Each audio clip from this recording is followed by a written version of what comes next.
L'écho pour tous, présenté par Mehdi Litim. Madame, monsieur, bonjour. Franchement, ça va mieux.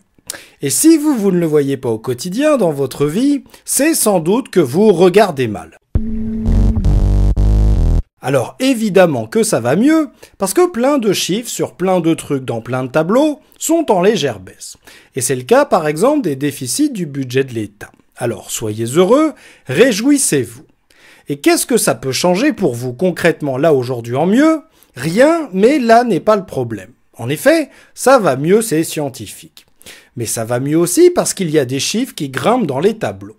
C'est par exemple les chiffres du taux de marge des entreprises, c'est-à-dire en gros du premier bénéfice des entreprises qui va permettre à ces entreprises de payer ses salariés, d'investir ou au choix de reverser cet argent sur le compte des actionnaires possédant l'entreprise. Alors soyez heureux, réjouissez-vous. Et qu'est-ce que ça va bien changer pour vous concrètement là aujourd'hui en mieux? Rien, mais là n'est pas le problème. Bon alors si vous êtes vraiment d'humeur chafouine, vous allez peut-être vous dire que ce qui manque dans ces chiffres de ces tableaux, c'est un de ces chiffres qui ont compté pour sortir réellement de la crise dans les pays étrangers, le chiffre de l'argent dépensé par l'État pour passer des commandes aux entreprises de leur pays. Et là, comment dire, le chiffre est un peu dérangeant. Parce que les dépenses de l'État français ont eu tendance à baisser de plus de 10% en 2 ans. Alors, se sont dit par exemple les Américains, les Chinois, les Anglais ou encore les Japonais, si l'État ne dépense pas plus quand ni les ménages ni les entreprises ne dépensent plus, qui va bien pouvoir passer plus, voire beaucoup plus, de commandes à nos entreprises et ainsi faire chuter les chiffres du chômage?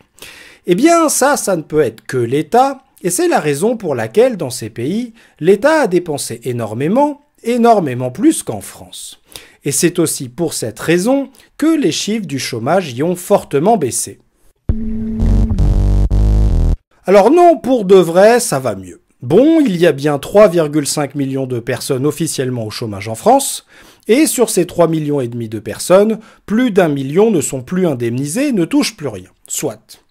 En fait, pour de vrai, selon l'INSEE, les personnes qui aimeraient travailler seraient plutôt environ 5 millions, parce que les chiffres officiels du chômage ne prennent en compte que les personnes qui sont inscrites au Pôle emploi, le problème étant que beaucoup de personnes ne sont plus inscrites au Pôle emploi, ont été rayées des chiffres du Pôle emploi, parce que ça ne sert plus à grand chose pour certaines d'entre elles d'être inscrites au Pôle emploi. Du coup, pour l'INSEE, le taux de chômage tournerait plus autour des 15% que des 10% de la population active.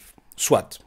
De ce fait, il y a presque 2 millions de foyers vivant avec le RSA de base, le RSA socle. Bon, mais sur ces environ 5 millions de chômeurs, entre le mois de février et le mois de mars, il y en a eu 60 000 en moins, et entre le mois de mars et le mois d'avril, il y en a eu 20 000 en moins.